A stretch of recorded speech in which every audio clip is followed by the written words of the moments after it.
One of the most controversial things in NASCAR are the playoffs. Starting in 2004, Brian France, son of Bill France Jr., became the president of NASCAR. With the change in management, change in the sport was bound to happen. In 2004, the chase began and the old points format would be forgotten. The new format favored the end of the season results over a consistent full season. With this format, a lot of drivers hypothetically got screwed out of their championships.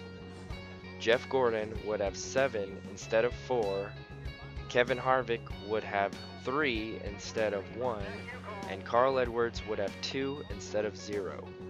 I think Carl Edwards got screwed the most by the playoff system.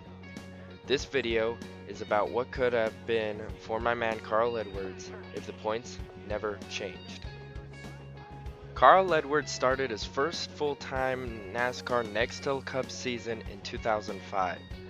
In March of that year, he would go on to win his first Cup race at Atlanta in the Golden Corral 500, beating Jimmy Johnson by a nose. He also won the nationwide race before completing the first sweep at Atlanta. Later in June, he would win his second at Pocono Raceway. In October, he would go on to win at Atlanta again, sweeping both of the 2 races there in the season. He would get his 4th and final win of the season at Texas. His end of the season stats in 2005 are 4 wins, 13 top 5s, 18 top 10s, and an average finish of 14th. He tied for 2nd with teammate Greg Biffle, 35 points behind champion Tony Stewart. Under the old system, Stewart would have ran away with the title early, and Edwards would have finished 5th in the standings.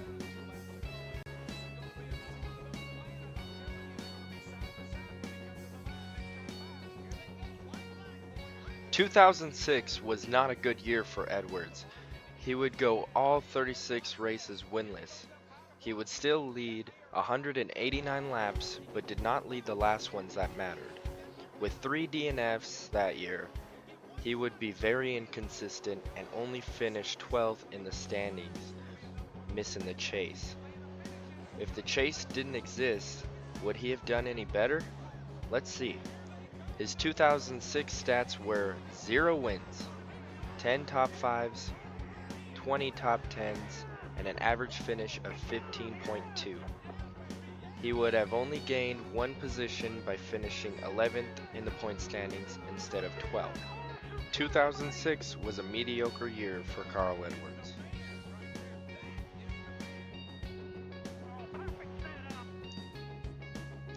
In 2007, Edwards picks up the broken pieces of the year before and starts improving slowly. He would finally end his 52 race winless streak at Michigan. He would also go on to win the Bristol night race. He struggled in the chase besides getting a win at Dover and finished 9th in the standings. His 2007 stats were this: 3 wins, 11 top 5s, 15 top 10s, and had an average finish of 13.9. If the chase did not exist, he would have finished 7th, over 800 points behind the dominating leader Jeff Gordon. Gordon would have clinched the championship early, but thanks to the chase, Johnson wins 2 in a row.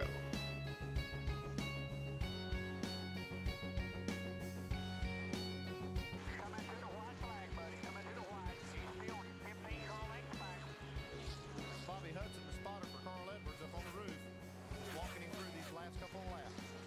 Carl Edwards could lock himself into the chase for the Nextel Cup if he hangs on and wins it tonight. It would be his 2nd win in 2007, and Carl Edwards will come down and take the checkered flag out of turn 4 as a winner in Bristol, Tennessee. The 7 car spins around. Robbie Gordon is here on the final lap. There's contact.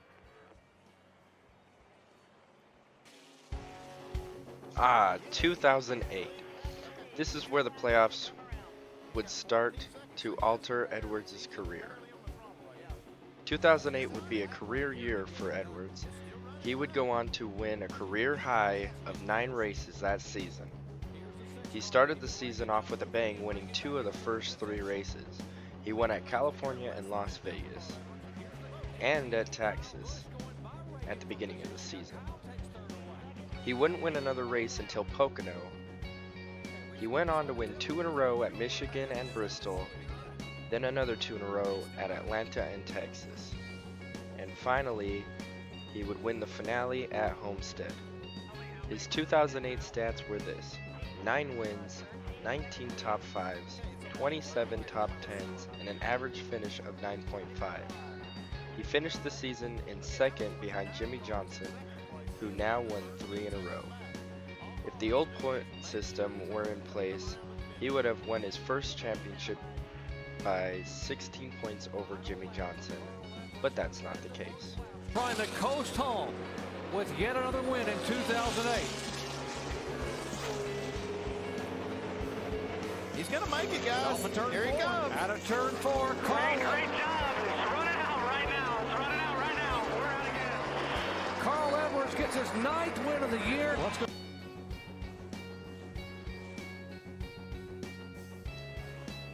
2009 was the worst season of Carl Edwards' career.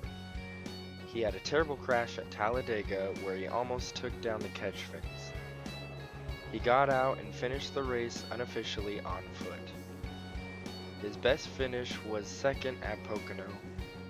His 2009 stats were this: 0 wins, 7 top 5s, 14 top 10s, and an average finish of 15.1. He still managed to finish 11th in the standings, while Johnson went on to win his 4th title in a row. If the old points were in place, he still would have finished 11th, and Johnson still would have won the championship. So not much changed.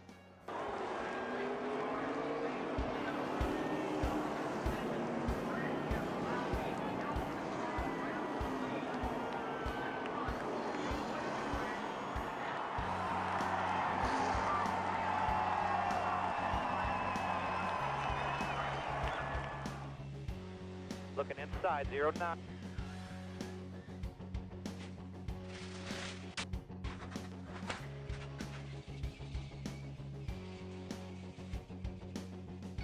You okay? Yeah, I'm alright.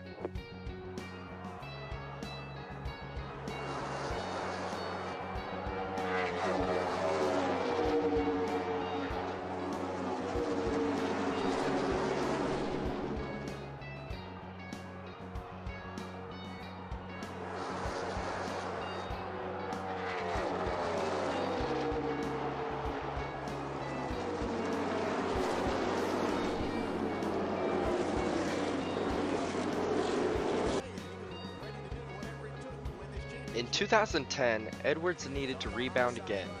He would finally bounce back at the end of the season after a 70-race losing streak. At Phoenix, he would win. He would go on to win at Homestead a week later to make it 2 in a row and finish the season on a strong note. Under the chase format, Edwards finished 4th in the standings. Johnson went on to finish 1st and win his 5th title in a row. Carl Edwards' 2010 stats were this: 2 wins, 9 top 5s, 19 top 10s, and an average finish of 11.8. In the old format, Edwards would have still finished 4th in the standings, 454 points behind the champion, Kevin Harvick. White flag lap. There it is, just one White more flag. circuit. He won a good lap. Nothing any of these guys can do. That hammering you hear is the sound of the nail of the final coffin on the Chase contenders' hopes of upsetting Jimmy Johnson. Got a lot of champagne. Half a lap, bud. Carl Edwards is going to win the race, but coming through turns 3 and 4, the championship is going to go to Jimmy Johnson. And if you don't think he's going to be one of the greatest, think You're looking again. at the 5-time champion. You're looking at him. Yeah! Woo! You guys are the best! Boy. Unbelievable! Yeah! Woo!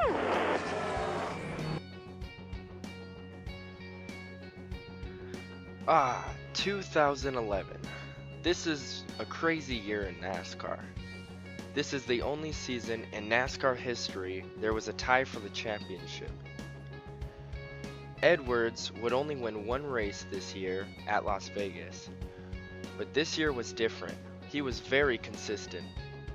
He led 903 laps and finished every single race that year with 0 DNFs. By the end of the year, the battle was between him and Tony Stewart. After Homestead, they were tied for the championship with points. The first time this has ever happened ever.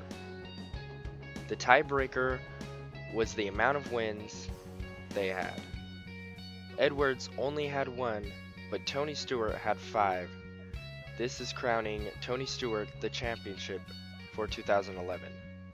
This is the closest Edwards would ever get to a championship in NASCAR Cup Series. His end of the season stats were this: 1 win, 19 top 5s, 26 top 10s, and an average finish of 9.3. Without the chase format, Edwards would have had a dominating championship win, 277 points ahead of Jimmy Johnson. In conclusion, Edwards was robbed 2 championships. Yes, I know they would have raced different and the standings wouldn't be the same. This was just a hypothetical video to start a conversation and have some fun. It means the world, but my family means a lot more to have him here with me. Congratulations. I imagine there's a lot of people around this country who agree with Dale Jarrett that was one of the most exciting championship races we've ever seen. What's going through your mind right now is all I can ask you after that effort. Let me thank my sponsors first. Aflac, Ford, Kellogg's, Subway, Scott, Sprint, all the fans. But this night is about Tony Stewart. Those guys rose to the occasion. They beat us fair and square. That is all I had at the end. My guys did a really good job. I mean, we came here with 7 pole. We led the most laps, and Tony still managed, him and Darian to do a good job with their strategy, come out in front of us, and that's it. That's all I got at the end. That's as hard as I can drive. So I told my wife, if I can't win this thing, I'm gonna be the best loser NASCAR's ever had. So I'm gonna try really hard to keep my head up and know that we'll just go next year. We're gonna be just as hard to beat next year, just as hard the year after that. But I just hope everybody's proud of the way we performed and our effort. I appreciate everyone's support, all the folks that helped me get to this position. And I wish so bad we had that trophy, but it just wasn't meant to be tonight. Carl, you've had to drive that hard multiple times in your career, but for 40 laps, looking at the target ahead of you. What was that like from the cockpit? I mean, it was good because I could see what Tony was doing, and I mean, I tried all sorts of stuff, and I mean, that's as hard as I can drive that race car, and that's it. So, I said before this thing started, I'm going to give my best performance, and I'm going to be happy with that. I'm not quite happy with it, but this is what we got. We'll make the most of it, and I can tell you one thing: if we're in this position again next year, those guys better watch out, because that was a lot of work to stay calm and to stay focused and perform the best we can. I learned a ton. And the patience. Great job. Valiant effort by Carl Edwards. Brings it home second in the points. I hope you guys enjoyed this video, and if you did, please hit the like button. And if you haven't already, click subscribe and ring the bell so you don't miss another video. If you want me to do more videos like this or have any suggestions for future videos, let me know in the comments below. Thank you guys for all your support, and I'll see you guys next time.